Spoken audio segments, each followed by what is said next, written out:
You know, you get a real feel for what it takes to put on a show back here if you stand here long enough, and I cannot believe how many people are involved. They had a full set from last night. They had a breakdown in like 40 minutes, and you know, you get a new appreciation for putting these things on. It's staggering. There's like 10 people, 12 people running around picking up massive pieces of equipment, moving them from one place to another. Whoa! You can't take yourself too seriously.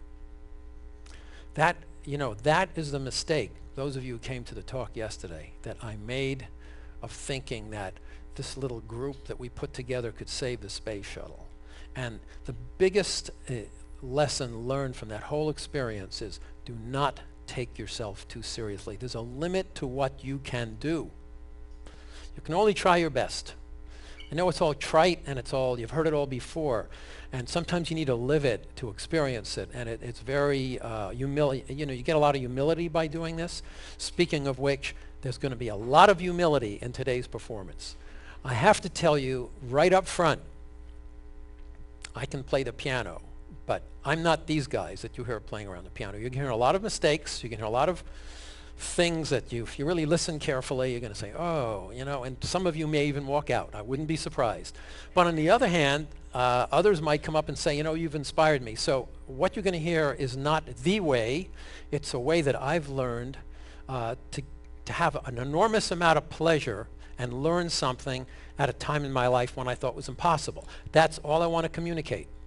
So in order to communicate, to get to that point, we're going to go through a little process. I'm going to show you how this evolved. So we're going to start out with full circle. In the very first lecture, I talked about the 3 Ps. And you know, it sounds a little abstract. Passion, priority, and then persistence or perseverance. It's a really important lesson, and the first part of it is the passion part. So let's examine this in some detail. Many of us are retired. Some of us are bored. Some of us think we've seen it all, right? How about something new that'll give you a buzz for the next decade? How about thinking about something you haven't done and then getting involved in it? And there's a process, and I don't want you to be scared of this process. It's got a long-winded name. Systems engineering. What is systems engineering? It is a different way of looking at things.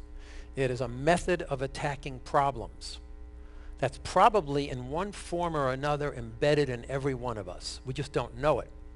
And some of us use it all the time, and we don't know that either. And if it's nurtured, it might have no limits. So what is it? I got to tell you, there's a lot of different definitions of systems engineering. If you look it up on Google, you'll see everything under the sun. So I've looked at some of those, and I've boiled them down to the one I'm most comfortable with and have used. It's a methodical way of thinking. It breaks things down into systems that can be applied to many fields. NASA uses it to design everything from spacesuits to the space station. And it's capable of even going from here, a spacesuit, to a sports bra. Believe it or not, you can actually use the same process. And to learn the piano. So it sounds a little strange. If you look at it, the way I've looked at it, it sort of resembles a scientific method. You've all seen something like this at some point in your lives. And again, some of us have it embedded in it. We just do this naturally. It starts out with objectives or goals for whatever it is you want to do. And from those goals, you set aside a series of requirements. And then from there, you brainstorm and come up with concepts that might work to fill those goals. Then you analyze them, and you can do it mathematically, intellectually, any way you want, and then finally you build and select a candidate concept that you think works best based on the process, and then you test it to extreme, you break it in the testing of it, and you come back and you select a final design, and then you build and release that final design, and you let it out to a certain select group of people, and they give you feedback and improve it. And that's how this works. So that's the process. Let's look at it in action.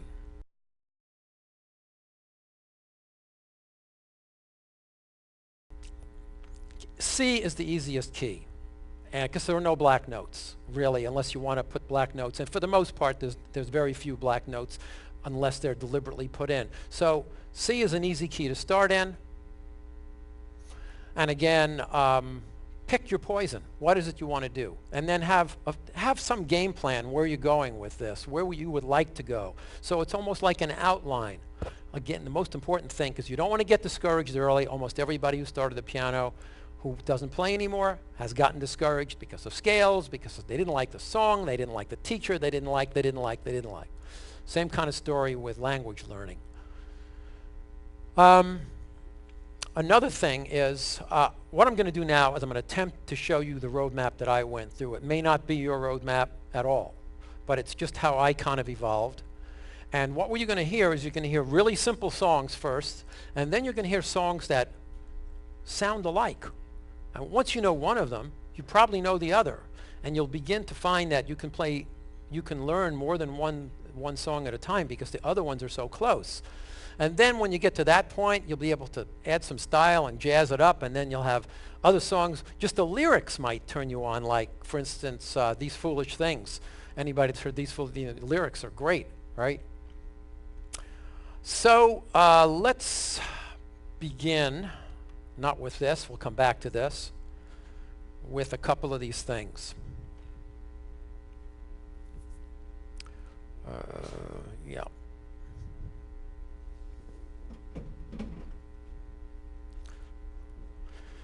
So you first got to kind of tinker out the melody of a song you really like.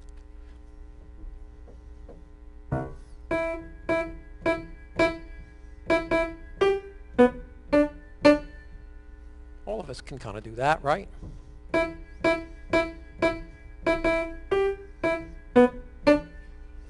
And then you play around with the left hand to kind of make it work. And the song really got me turned on was This guy, this love, I thought I was in love with you. This guy's in love. It made me feel the way I do. Tell me now, is it so? Don't let me be the last to know my heart is breaking.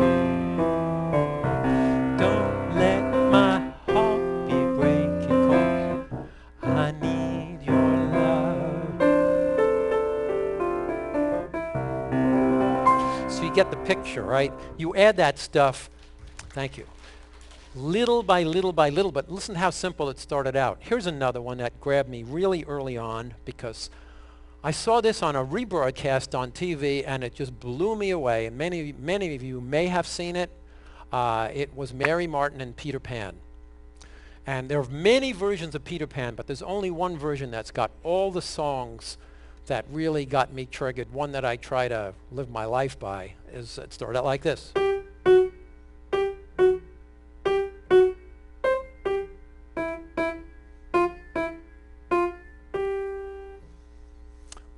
And keep working it.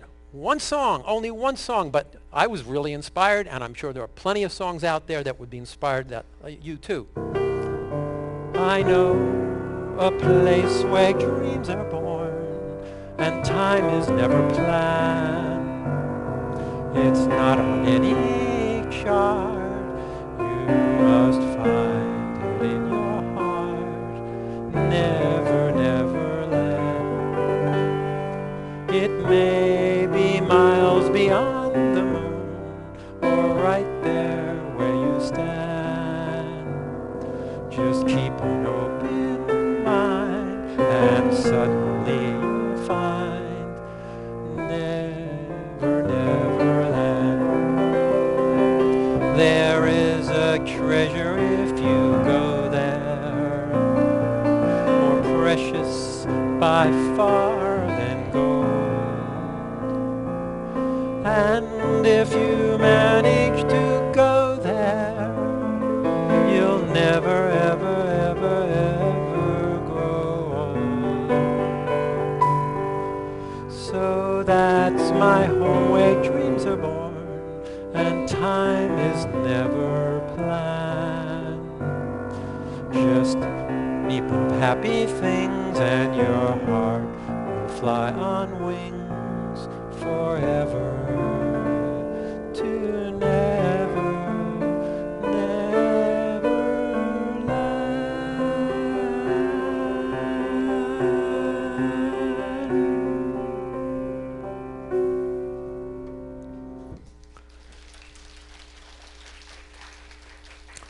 And so there are lots of songs like that. One I won't spend a lot of time with was Ella Fitzgerald's song of let's go. How's it go? I can't even think of the song right now because I'm sitting here so nervous trying to play the piano in front of you guys. It goes. All right, we'll skip to another one. Let's go to another one. You get the idea with the simple songs, and then you move up to one which to me is the most romantic song I've ever heard. And it's not even English. It's in Spanish. And I've tried to get the words, but it is so romantic. And if it's played the right way, it just grabs you. It's called Sabor a mí.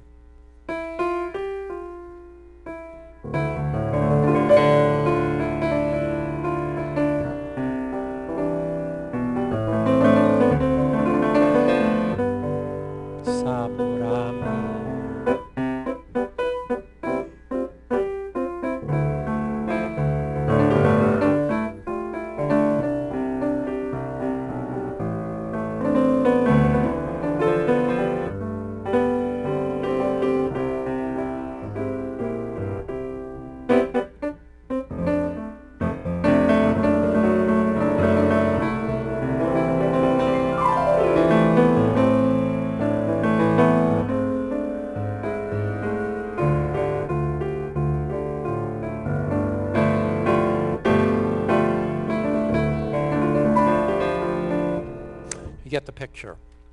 So you do these kinds of songs, and then you do this transition I was mentioning about earlier. You find songs that are really similar. So two songs that are really similar, and you don't even know it. And one day, light bulb goes off, and you say, "Gosh, these songs sound almost the same." And here you go on this one.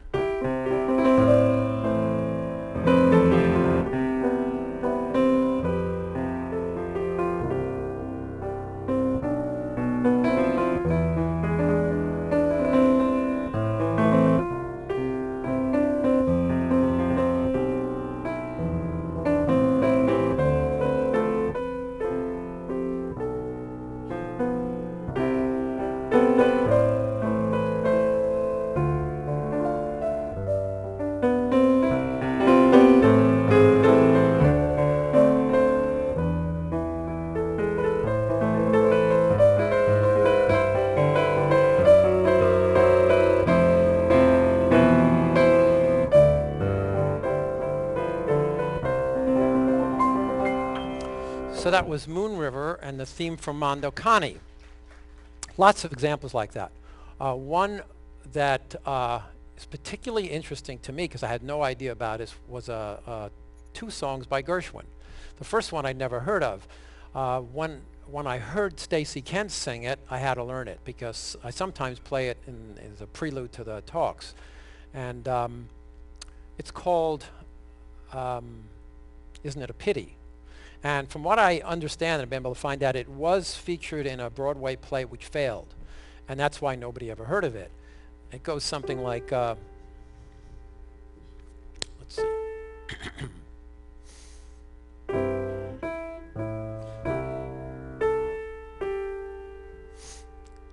Now I'm flashing out on this one too.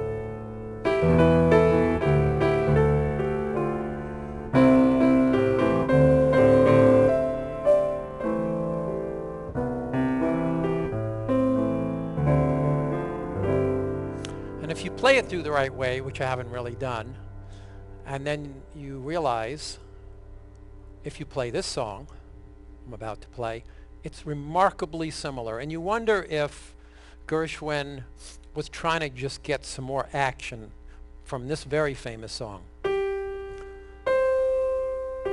There's a saying goes, says that love is blind, but we're often told, seek and ye shall find. So I'm looking for a certain one I have in mind. I'm searching everywhere, haven't found him yet.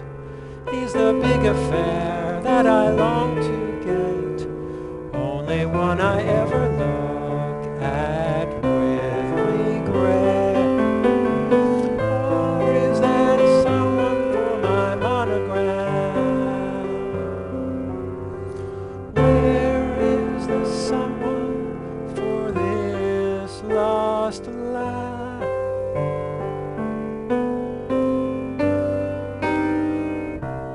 There's a somebody I'm longing to see.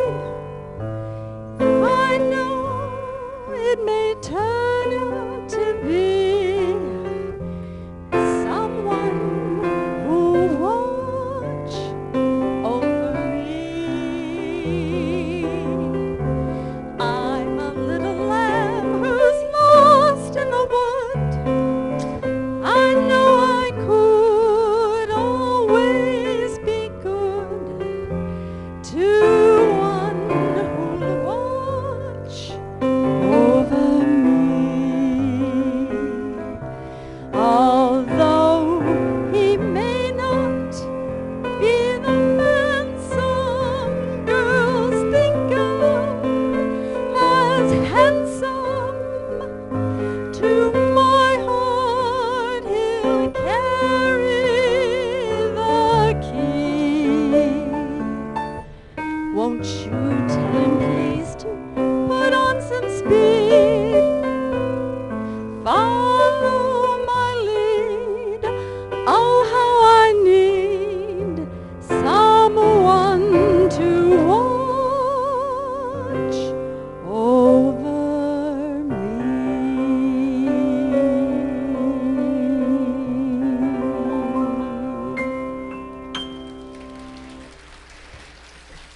And for all you guys out here, the message is that if you learn to play the piano, it attracts women.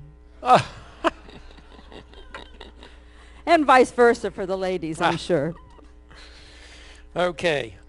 So there are so many things you can do with this, and the last thing I'm going to leave you with is really a scene from a movie. I mean, a lot of times these songs that really turn you on come from films. And there's one that I really wasn't that much interested in classical music or even semblances of classical music until I saw this one film clip from this movie. I saw the movie years ago. I'd forgotten all about it, and then I saw the clip. And this is going to be a little hard because usually when you play and people dance, they're following you. This is the reverse, and it's a little bit tricky, so we're going to do the best we can here. Pay careful attention to the words and look at the faces of what you're about to see. We need some real volume here, Lacey, okay? Would you like to learn to tango, Donna? Right now? I'm offering you my services, free of charge. What do you say? I think I'd be a little afraid. Of what? Afraid of making a mistake. No mistakes in the tango, Donna. Not like life. Simple. That's what makes tango so great. If you make a mistake, get all tangled up. Just tango on. Why don't you try it? We try it? All right, I'll give it a try. Hold me down, son. Keep in mind, he's blind. He's completely blind. Your arm.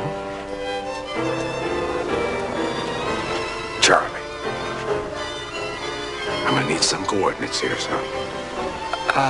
The floor's about 20 by 30, and you're at the long end. There's some tables on the outside, and the band's on the right.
What I wanted you to get from that was the look on her face.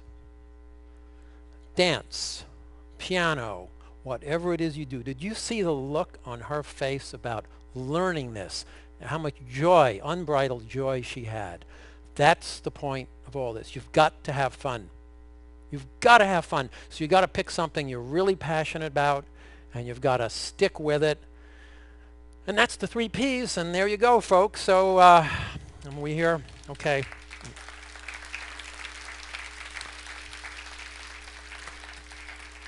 Thank you for coming, and next time out, we're going out, real far out. So enjoy the port, and we'll see you soon next sea day, okay? Thanks again.